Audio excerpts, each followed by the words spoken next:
Hello everybody, good afternoon and welcome to the United Stand. Good to be back. Good Monday. Fantastic result yesterday. Lots to get into. We're going to be talking about Solskjaer's CAVANI and Lingard transfer crisis. Both players, fair play. Brilliant weekends for both of them. Lingard for West Ham and, more importantly, Manchester United and CAVANI. But both of them in a really strong position. And similarly to Paul Pogba, Man United sat there waiting, cap in hands, sort of thinking, what do you want to do? And how does it impact our transfer window? United left really in the lurch on this one, and only of their own making. And what I would say is that this is not a negative about the players. This is not a negative about the manager. To me, Manchester United's transfer policy in the summer and Manchester United's form at the moment are night and day. This is like a sunny day and a rainy day. It's still weather, it's still Manchester United, but the sunny day is the form on the pitch. The rainy day is this uncertainty around transfers, which Solskjaer doesn't control. So in no way should any of what we're about to discuss reflect badly on Solskjaer or the team. This is a creation from the club again and their piss-poor transfer policy that they must prove to the fan base and the world that they're competent again this summer. So many things to talk about in relation to that. We've also got an update on Pau Torres. Spanish reports saying that Pau Torres is now the priority over someone like a Koundé or Varane. We'll talk about that. Milinkovic-Savic has been mentioned as well. And we'll talk a little bit about the game yesterday. In fact, I'll just talk about that very, very quickly. Look, I've had people messaging me this morning saying, oh, have you seen this clip? And basically it's about probably 15 minutes into my match reaction yesterday. You know, these faceless knobheads who put little clips out and say, oh, look at Goldbridge here. So I said something along the lines of, Ollie's really effing frustrating because he doesn't use his bench enough. Apart from Greenwood today, you know, I think he doesn't use it much. Totally take it out of context. Oh, look at Goldbridge moaning when we've won 3-1. Yeah, it's 15 minutes into a match reaction when we're talking about a bigger picture. So sit down and clip this. What my point is, and what many people's point is, yesterday we saw a fantastic Manchester United performance. We saw Manchester United second half. We saw the real Bruno. We saw the real Cavani. We saw the real Manchester United. That's how we want us to play, isn't it? That second half was superb. And I don't think anybody... I mean, I've got people who are Ollie out messaging me yesterday saying that was fantastic. So that just shows you that United fans just want to see United play the United way. And I think yesterday, second half, we did.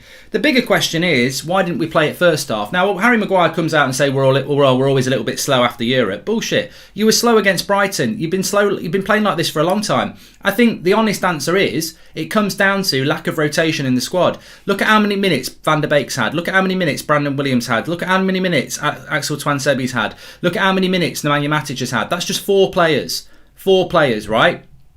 We played our 50th game yesterday. We're playing 3 games a week. How can you play at a tempo like we did in the second half 3 times a week with 14 or 15 players? Because basically, I bet if somebody did a map on Premier League minutes of Manchester United players, there'd be 14 or 15 players way up here and there'd be 8 players way down here for minutes. Now, obviously, Man City have got a better squad and it'll be more equal, but he doesn't rotate his squad. He's very reliant on 14 or 15 players. You can't get 14 or 15 players to play high-tempo football for 90 minutes 3 times a week.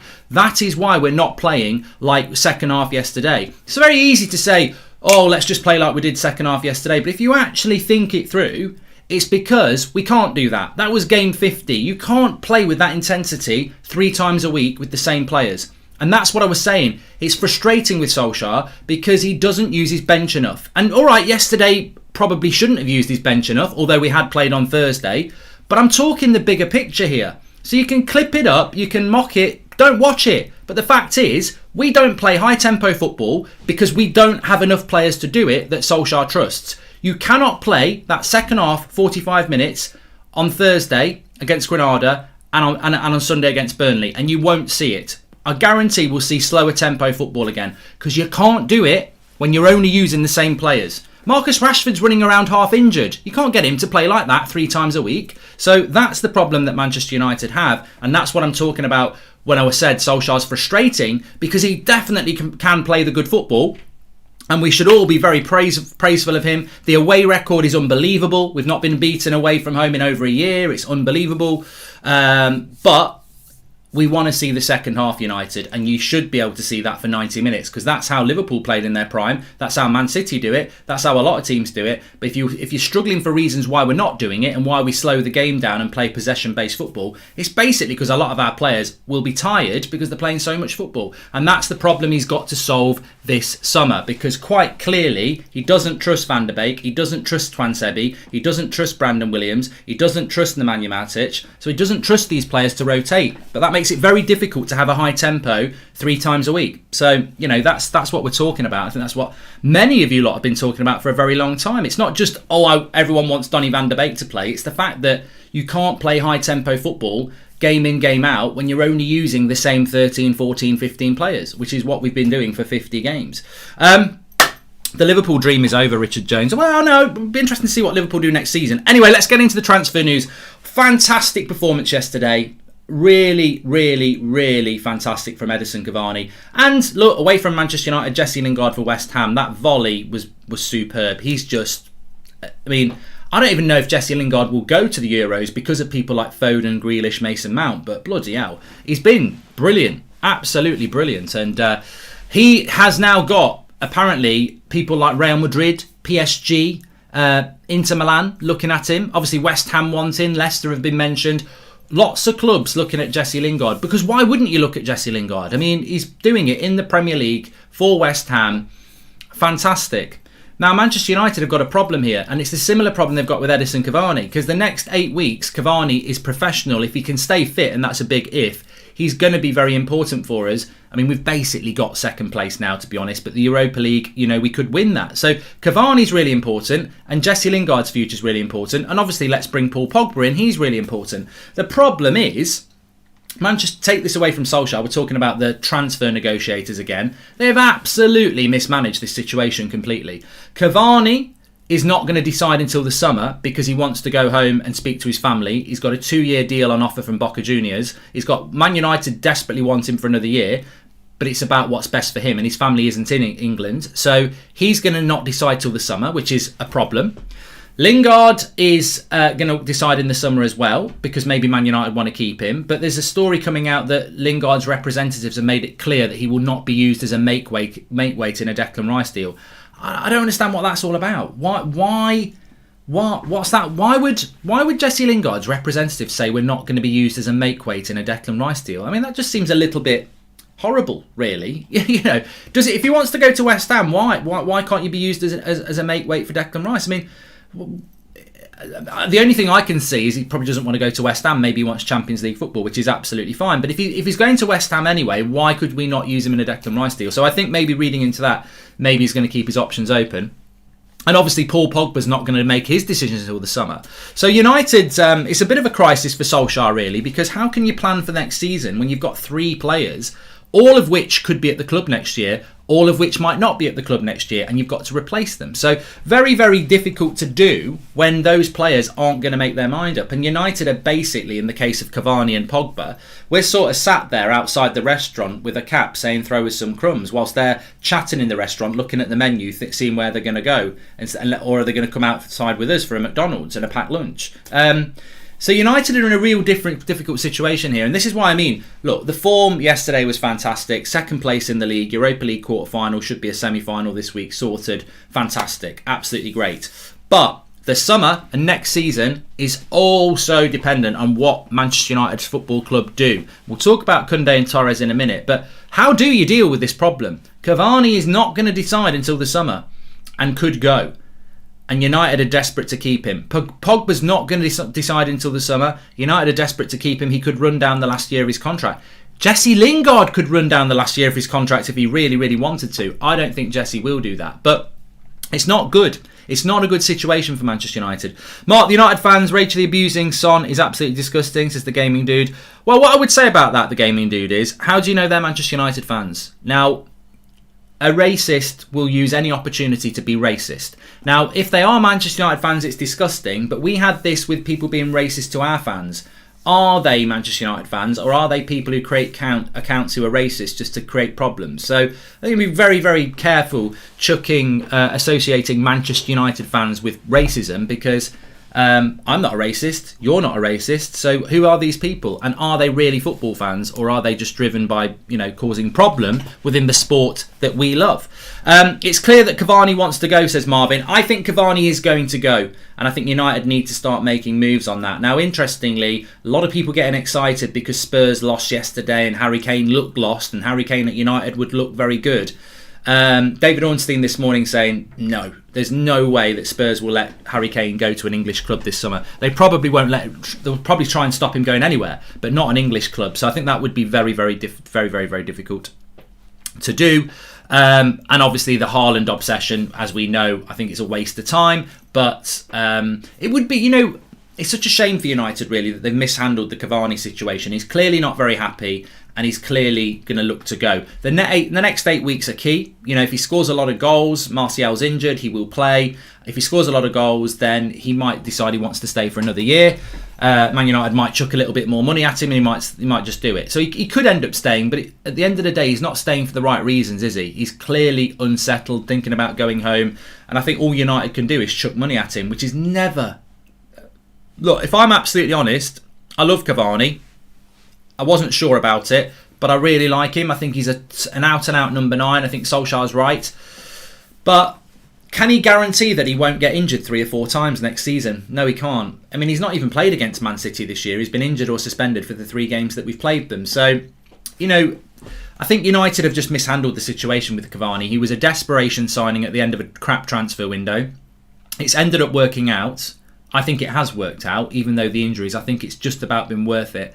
But is it worth a second year with a player that's not even settled, that could get injured quite a lot next year? I think we've got to part ways, and I think we can't wait. I don't think we can wait cap in hand with Cavani. With Pogba, I don't even want to talk about Paul Pogba. That situation, to me, I've said this last week, I think he's going to run his contract down. I don't think anybody can afford Pogba. And I think that's a purpose thing, because I think he knows he can stay for another year and make a big load of money for free next year. So I think Pogba's going to run his contract down, which I think is bad news for United, because Raiola can just spend the year, quite rightly, pumping the press, talking about his Riola's Pogba tour, speaking to everybody. So I don't think that's a good thing. And Lingard, again, Lingard's going to wait till the summer, which is his right. And you can't moan about that, because he's been bloody fantastic for West Ham. We didn't use him at the start of the season, which I actually find baffling. If Lingard's telling the truth, and why isn't he? He said he's been this fit since last summer, and he never got an opportunity, so he wanted a loan, and United agreed with the loan. And I think the loan's a great thing that United have done. They've definitely boosted his value, but you would look at Lingard and think, we've been struggling, at times. The problem is with Lingard, though, to be fair, and I will defend Ollie on this, where does Lingard play? He plays as a number 10. We've got Bruno Fernandes who plays there. We've got Donny van de Beek who plays there, and we're moaning about how many minutes he's got. And then you've got people saying Lingard should be playing. It's not logical that he could have got any minutes at Man United. And I don't think he's a winger, because I think Lingard is a spin and run player. I think he's a pass and go player. I think Lingard makes intelligent runs player. And I think also the thing that's abundantly clear for Jesse is, and I would urge Jesse to leave United, even though he loves United like we do. He loves it. But I would urge him to leave, because you ain't going to... Even if Ollie goes, I'm dropping Bruno for you, Lingard, Lingy, he will not get that sort of space from the... in a Manchester United shirt. I've always said this about Lingard. When he can spin and run, if you look at Lingard's goals for United when he had that good period, he was spinning and running into space, and he's brilliant at that. But as we know with United, Pogba doesn't get that space to spin and run. Bruno doesn't get the run. Teams play differently against United and Chelsea and Liverpool and Man City than they do against West Ham and Leicester and everyone like that. And that's why people talk about a traditional top 6, because teams will still play differently against Arsenal than they will against West Ham. Even though West Ham are a way better team than Arsenal and way higher in the league, it's the traditional top 6. Arsenal go to Burnley, and it's that mentality, it's Arsenal. So that Burnley will play deeper and tighter. West Ham go to Burnley, and it's that psychological thing. All right, they might be 4th or 5th, whatever, but they're still West Ham. We'll have a go at them, and it opens up. So it's the Dan James saga as well. Dan James would do better for West Brom and Sheffield United and West Ham and Leeds than he would do for Manchester United, because he's not going to come up against low blocks and deep defences as much as he will. Basically, teams will have a go against West Ham, and that's why Lingard's doing well, because he works well in a team where he can spin and get into spaces. So I think even if he thinks he's got a chance at United, And I think United might offer him a new contract. And again, this is where I'm talking about Solskjaer and the club. The club make decisions that aren't necessarily good for the team. You think about the Phil Jones contract. You think about the Mata contract, the Matic contract, the Pereira contract.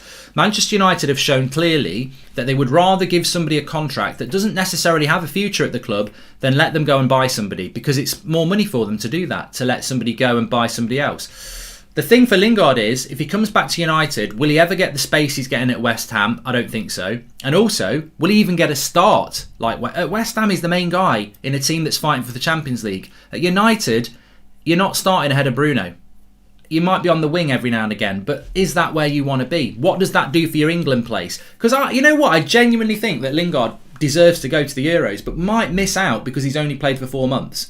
And people like Grealish and Foden and Mount have been part of that England setup for longer, and they've been better for longer in this season. So Lingard's a difficult one. I wouldn't be surprised if he signs a new contract. I don't think that's good for him. I mean, I'd love to have Jesse Lingard on our bench. What a player. But I don't know whether that's the future that he wants. And therefore, he's got every right, with 1 year left on his contract, he's the same as Paul Pogba, to sit there and go, hold on a minute, I've got 1 year left on my contract. I'm not going to be used for this, that and the other. You're not asking for stupid money, because I'll have another loan next year and then I'll go for free. I don't think Lingard would ever do that, because he's United through and through. But he will do what's best for him, and I think that's what he needs to do, and I think we need to respect that.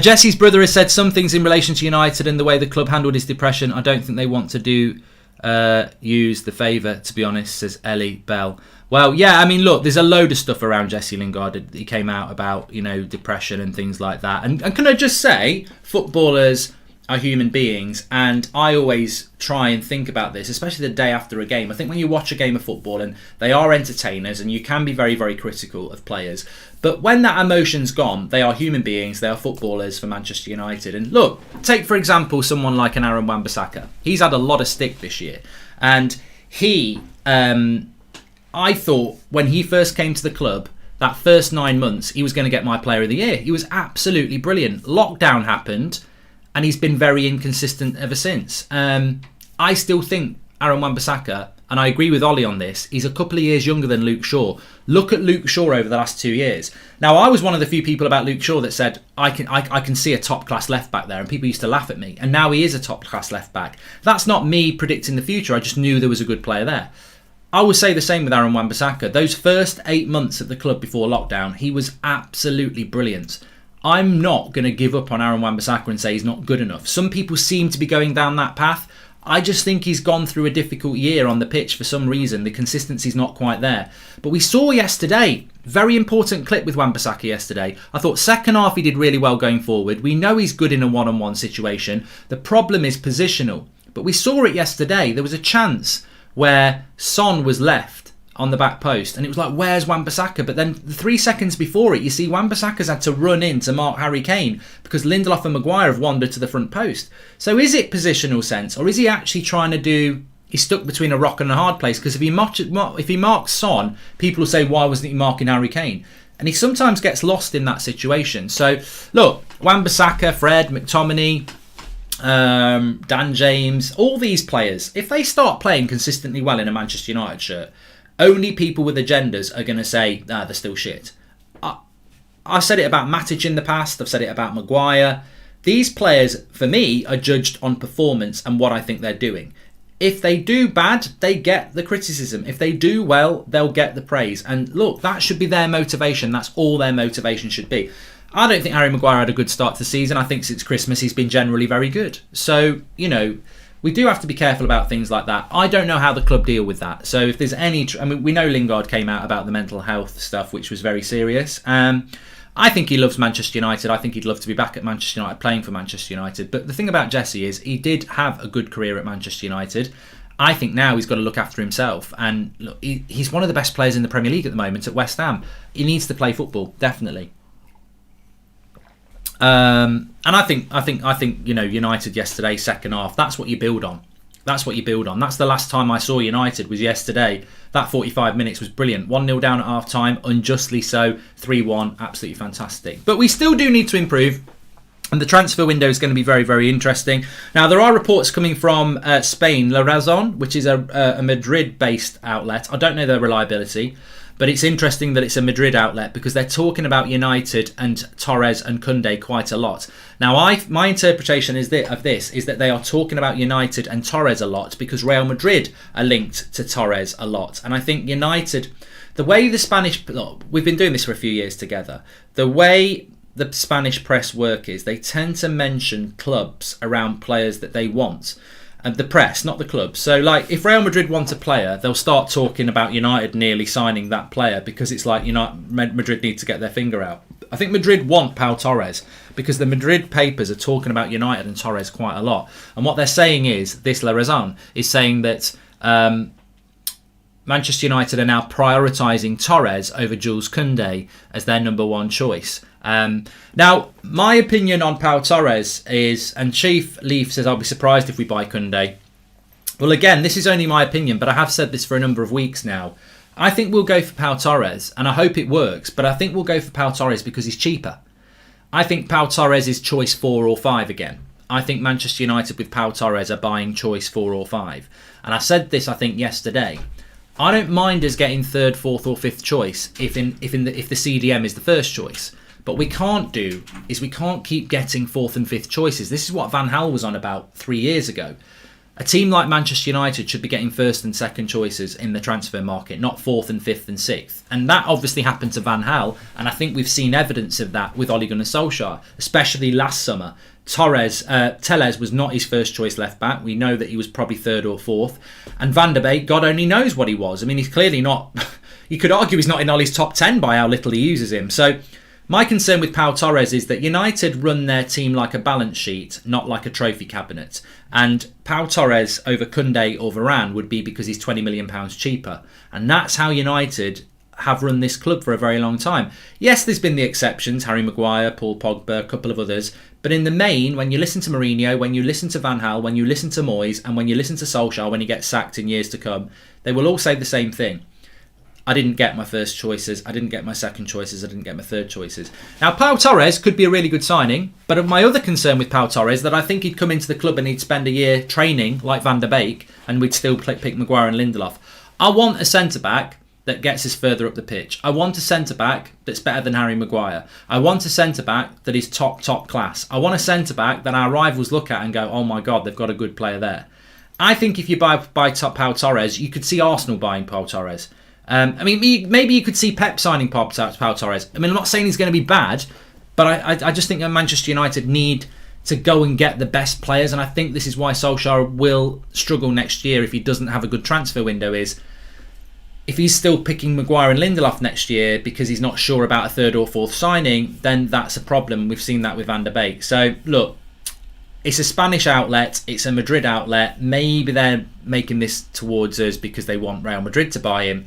But for me, I think United need to buy the best centre-back they can, and that means you're going to have to spend about 60 million instead of 40 to 45 million on Pau Torres. And literally, you're talking about 15 million quid here. And I think when you spend 45, you may as well spend 60 on that, something that's a little bit better and more suitable. He's very quick, Minero, Torres. Yes, a lot of people think that Pau Torres is slow. He is. He says he's deceptively quick. He is. He's left-footed, he's quick, he's tall, and he's good on the ball. That's the song. He's left-footed, he's quick, he's tall, he's good on the ball. It's not very good. It's not as good as Kalabuku, Lebali, Pockets of Samino and Mani. Maybe we've seen more of Koundé and that's why we're fixated onto him, says Mayo.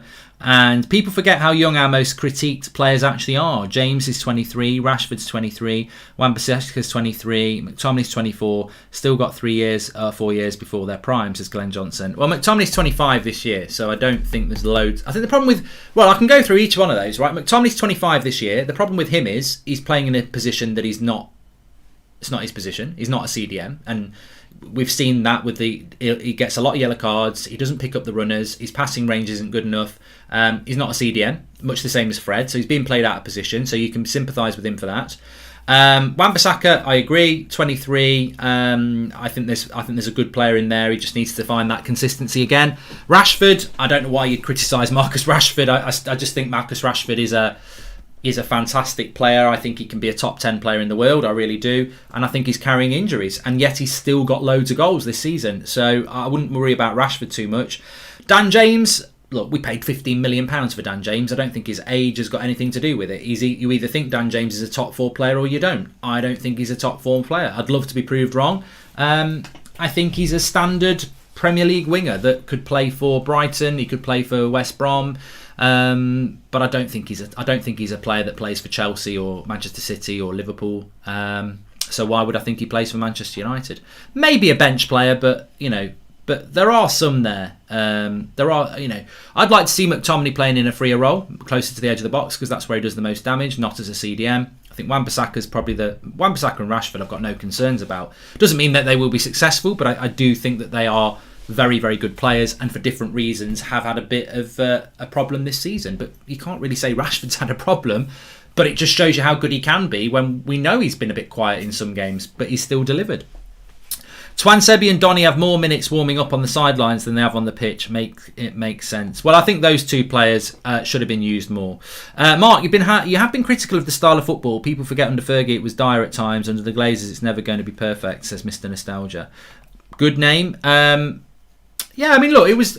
I remember Sir Alex Ferguson years. It wasn't wall-to-wall champagne football. Of course it wasn't. I mean, away from home in Europe towards the latter years, Sir Alex was the master at just going out there, keeping it tight, maybe nicking a win or getting a clean sheet and then doing it at Old Trafford. And you're very right there. And sometimes the football wasn't great, but the intent was always there to play a good brand of football. I don't think the brand of football's got anything to do with the owners, by the way. I don't think that's got anything to do with it because, going back to the previous point there about Donny van de Beek, if I had to describe what Donny van de Beek is, he's a quick, high-pressing, high-energy, intelligent, fast mover of the ball. He's a tempo player. He's a high-tempo player. Well, he's on our bench and doesn't get used in place of people like Dan James, Scott McTominay, Fred, who in my opinion, some of them because of where they're playing, out of position, are quite limited slow players. So, and obviously Dan James is quick, but I'm talking about on the ball. So I don't think you can blame the owners for the way that we play football. I just think it's a trust issue. I think we want to see some of our squad being used more, but Solskjaer doesn't want to use it more. And he has been justified in that because look at where we are in the league. I mean, look, it might have been boring at times, but it's been tactically astute. He was on the, some people feel he was on the verge of losing his job before that Everton game back in October, November time. And ever since then, we've gone on an amazing run. I mean, we've not lost in the league since Sheffield United. So, and before that, I think the loss was Arsenal. So we've only lost 4 times this season. And that, we have been pragmatic. We have played a back six a lot. We have slowed the game down a lot.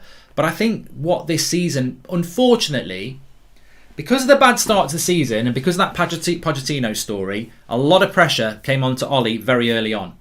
And I think he had to go into this defensive sort of protection, save my job, get results mentality.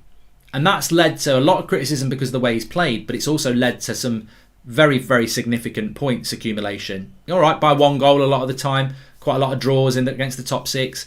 But we've ended up in this situation when we're clearly the second best team in the country. The problem will become next year. Will he do it again next year or will he evolve? And this is why I said before the Spurs game and for the last few weeks, I don't see any major differences between Manchester United now and Manchester United 3 years ago. We were second place under Mourinho. We were a long way behind Man City, and then we had a crap summer, and then he played the same football and he was gone by Christmas. The only difference I see between Mourinho 3 years ago and United now is that second half yesterday, Mourinho could never do. And that's Ollie's hope. That's Ollie's get out of jail. That's Ollie's future. Is if he can do that second half and Paris and Everton Carabao Cup and Leipzig in Champions League, if he can do those results those performances on a consistent basis, then the future is his as Manchester United manager. If he reverts to what we've seen over the last few months, where it's quite pragmatic, get results, but not easy on the eye football, and that suddenly falls apart, and he doesn't have a good summer, then I don't think he'll be here that long. And of course, I'll go back to what I said at the start. He's got to start using 18, 19, 20 players regularly rather than 13, 14, 15 players. I think the team will get tired because he uses the same people too much. But I think that's a trust issue, and I think it's about getting results. He only trusts certain players. Does he trust a new signing like Van der Beek to go in and put the work and the shift and it's not the work's not the right word, but does he trust Van der Beek as much as he trusts Fred and McTominay to do the job that's required? Obviously not. Does he trust Twansebi enough to do the job that Lindelof and Maguire do, even if Lindelof's got a bad back? Obviously not. Does he trust Brandon Williams to play at right back over Aaron Wan-Bissaka, even though Aaron Wan-Bissaka seems to play every bloody minute? No, he doesn't. And that's the thing. He needs a wider squad that he trusts. Risk-averse, bored, or just plain stupid on buying, says Steve Locke. And Martinelli, Saka and Pepe, best young attack next season. I didn't see your goals. That's how irrelevant Arsenal are, Zane. I didn't even know what your result was until I was watching WrestleMania at 2 o'clock in the morning. Because Arsenal against Sheffield United is just a mid-table club against a relegated team. I don't think anybody watched it, did they? Hi, Mark. Do you think we praise Maguire for doing the basics of defending and being a captain because of his price tag? Are we just looking for the good? Akil, I think at the moment the players deserve credit. It was a great result yesterday. It was a fantastic performance in the second half. And I think that, negativity should not be residing after a performance like that. Benefit of the doubt for those players that maybe haven't been good over the last few weeks, and big benefit for the players that we believe are the talent that we require. The team still needs work, but we dispatched Spurs convincingly. There was no luck attached to that. What I liked about all our goals in the second half was that we made them ourselves. There was no real Spurs mistake. They were well-made goals, and I was very, very impressed with it. But I do think this summer you've got to compartmentalise the fact that you've got Solskjaer and the team, and then you've got the board and the transfers. I think what people do is they use the positivity of a result to say don't be negative about transfers. They're two separate things. They're two separate hands. The team and Solskjaer are doing well at the moment and they deserve the praise. The transfer window and the summer is a bloody mess from where I'm looking at. Who's the centre-back that we want? Why are we obsessing about a striker we don't need? Are we getting Jadon Sancho? Who's the CDM we desperately need? What is happening with Cavani and Pogba? Because it looks like they're both going to go, or we're just waiting to see what's going to happen. And loads of other players that need to be moved on. So I can only say I'm over the moon with the performance yesterday, and that shows a lot of promise. But I'm very concerned about what the summer's going to be. And mainly I'm very concerned what the summer's going to be because the same people who've been in charge of our transfer windows for 8 years, where it's been incompetent, are still in charge of this. And I'm not convinced that Murtagh and Fletcher moving into these new roles, but losing Nicky Butt, makes us stronger. I'm here to be impressed by this transfer window. But with the Euros in there and the amount of work we've got to do to keep... we're going to spend a lot of time trying to get Cavani to stay. We're going to spend a lot of time trying to get Pogba to stay. Where's the time going to be spent to get a centre-back, a CDM, a right winger? Where are we going to get all this time to do it from? And I think summer transfer window is so big. And this is why when people say, you talk about waiting until May and you talk about next season... But I've always said the summer transfer window will be big. 3 years ago, Mourinho got let down one way or another. Maybe it was partly his fault, I don't know. But he did get let down.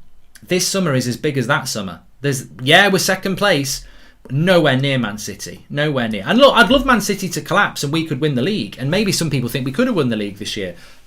We had a chance in January, but we've got to improve. I don't want to keep going through this 3-year cycle. We were exactly in this position 3 years ago, second place, and we fell apart. Second place again. The club, not Solskjaer, the club, the board, have got to deliver for the manager and the fans this summer. We cannot slip from second down again next season. We've got to go to the next level. Does Bruno get criticism due to the fact that he doesn't score or assist? It's assumed that if he doesn't do either, he had a poor game, which I think is unfair.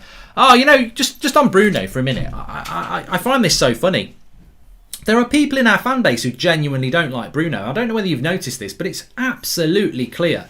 Like, you're going to get it from rivals, they're just jealous. But there are people in our fan base who genuinely don't like Bruno Fernandes. Now, Manchester Evening News player ratings yesterday. The reason I love the United Stand is because you lot vote for the player ratings. I'll give my scores. Most of the time they're not far off yours, but sometimes they're quite different. But they're rather close. If I give a player 6, you might give them a 7. If I give them an 8, you might give them a 7. We're very close.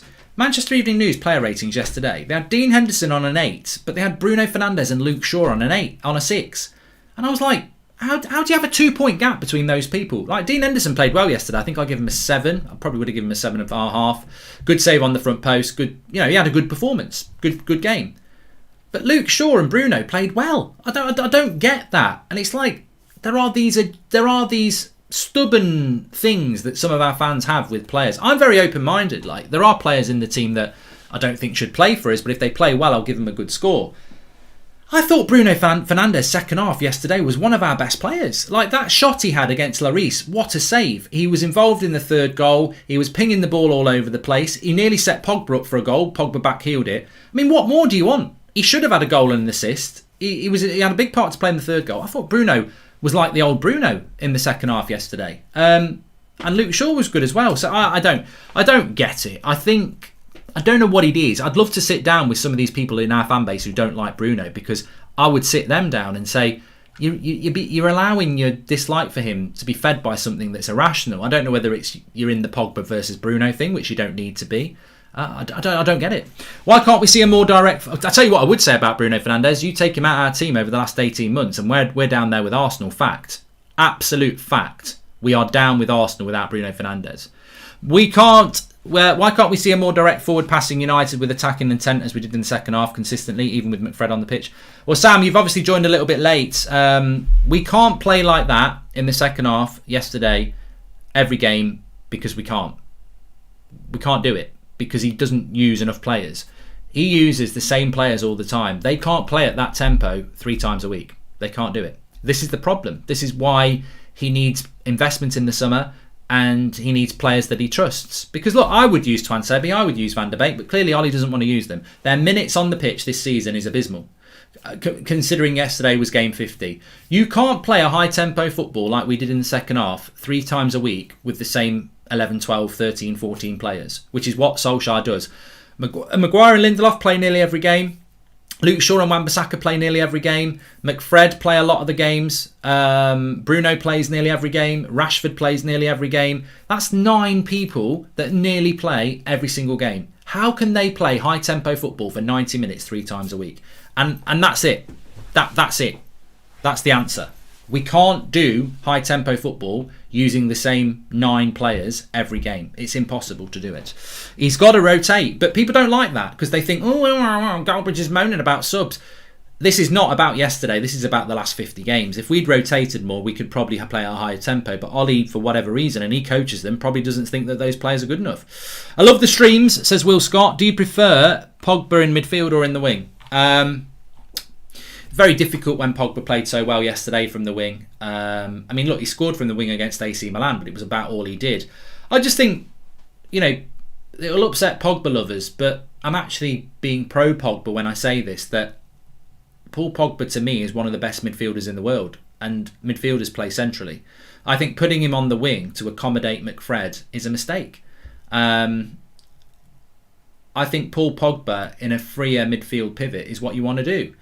But we haven't got a CDM that can allow him to do that now because I want Pogba to play centrally. I think Pogba, you want Pogba on the ball more. And if you're on the wing, you don't get the ball as much as you do in the middle. And also, Pogba from a little bit deeper has got an amazing passing range as well. So you can transition quicker. I like Pogba in the midfield. That's where I like Pogba. I think he's the only player we've got at the moment who, if he takes the ball off the back 4, he can get us on the attack accurately very, very quickly. So I like Pogba in the midfield. But at the moment, it works really, really well. Anyway, look, thanks everyone for watching. We're back again at 8 o'clock tonight. We've got the 8 o'clock show. We've got Ricky. We've got Jay. It's normally a good show. I'm sure they'll have their little notes to talk about.